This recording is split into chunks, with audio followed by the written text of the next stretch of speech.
क्या महाराष्ट्र की सियासत में फिर बड़ा भूचाल आने वाला है? क्या महाराष्ट्र के सीएम एकनाथ शिंदे की कुर्सी खतरे में है? मुंबई से दिल्ली तक कुछ ऐसे ही सवालों की गूंज सुनाई दे रही है और इस सियासी शोरगुल के पीछे हैं अजित पवार।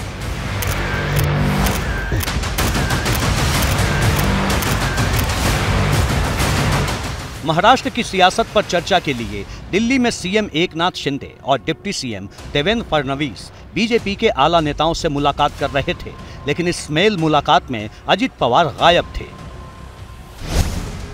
सवाल उठ रहे हैं कि आखिर अजित पवार के मन में क्या चल रहा है? क्या अजित पवार सीएम की कुर्सी के लिए बीजेपी पर दबाव बना रहे हैं? इन अटकलों की शुरुआत एक दिन पहले हुई। सीएम शिंदे ने कैबिनेट की बैठक बुलाई, लेकिन खराब सेहत का हवाला देकर अजित पवार बैठक में नहीं पहुंचे। जिस वक्त कैबिनेट की बैठक हो रही थी, अजित पवार अपने समर्थक मंत्रियों और विधायकों के साथ बैठक कर रहे थे। इसके बाद अटकलों का दौर शुरू हो गया और इसी बीच कांग्रेस नेता संजय निरुपम ने बड़ा बयान दे दिया। हो सकता है आने वाले दिनों में भारतीय जनता पार्टी लोकसभा चुनाव की अपनी रणनीति के तहत इस सरकार को तिलांजलि दे और शायद राष्ट्रपति शासन ले आए, या अजित पवार का अगर बहुत ज्यादा दबदबा होगा तो उनको एक सरकार चलाने का अवसर दे। अजित पवार की सीएम पद की दावेदारी वाली अटकलें उसी दिन शुरू हो गई थी जिस दिन अजित पवार ने शरद पवार से बगावत कर बीजेपी और शिंदे वाली शिवसेना से हाथ मिलाया था। अजित पवार रिकॉर्ड 5 बार महाराष्ट्र के डिप्टी सीएम रह चुके हैं। 4 दशक से वो महाराष्ट्र की राजनीति में सक्रिय हैं। महाराष्ट्र की सियासत में दबदबा रखने वाली मराठा लॉबी के वो प्रमुख चेहरे हैं। देखिए, ये तो है कि होने वाला था। ये तीनों की विचारधारा अलग है, तीनों टूट के आए हैं एक साथ में। कहीं ना कहीं उनके अंदर नाराजगी तो चल रही है। इस खींचतान के पीछे पेच विधायकों की अयोग्यता वाला भी है। दरअसल उद्धव गुट वाली शिवसेना ने शिंदे गुट के विधायकों को अयोग्य घोषित करने की अर्जी लगाई है। उद्धव गुट ने मामले को जल्द निपटाने के लिए सुप्रीम कोर्ट में याचिका दायर की है।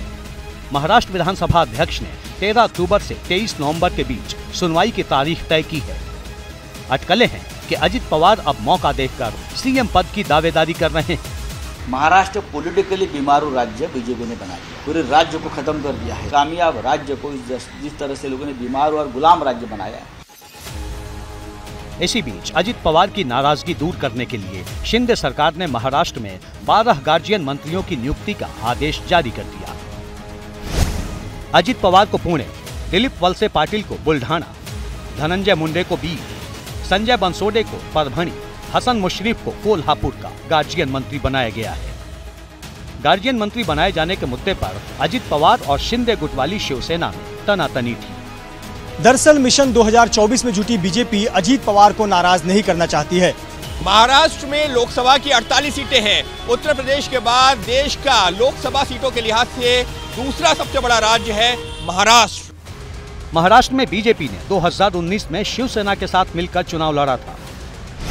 उस चुनाव में महाराष्ट्र की 48 लोकसभा सीटों में से बीजेपी को 23 सीटें, शिवसेना को 18 सीटें और एनसीपी को 4 सीटें मिली थी, जबकि कांग्रेस, एआईएमआईएम और निर्दलीय को 1-1 सीट पर जीत मिली थी। बीजेपी को लग रहा है कि लोकसभा चुनाव में 2019 वाले प्रदर्शन को दोहराने के लिए अजित का साथ जरूरी है और अजित पवार बीजेपी की इस मजबूरी की कीमत वसूलना चाहते हैं। मुंबई से मृत्युंजय कुमार सिंह के साथ ब्यूरो रिपोर्ट, एबीपी न्यूज।